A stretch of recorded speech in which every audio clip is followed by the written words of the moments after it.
we are, Coldfoot Camp. Always trip. There's a Coldfoot Camp of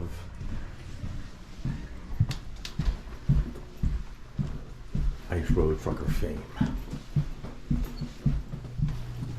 Ta-da. Got our Alaska artwork on the wall.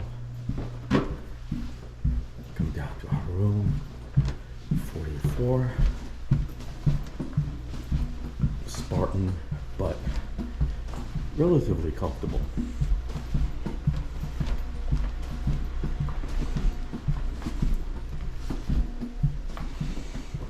Here we are, 44. Here is our accommodations for one night. Actually has indoor plumbing, so not going to complain too much. And that's it for the night. Almost like a prison cell, but not quite.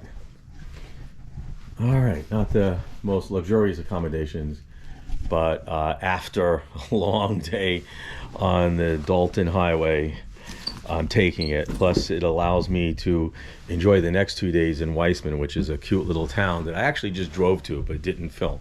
I'm gonna save that for tomorrow.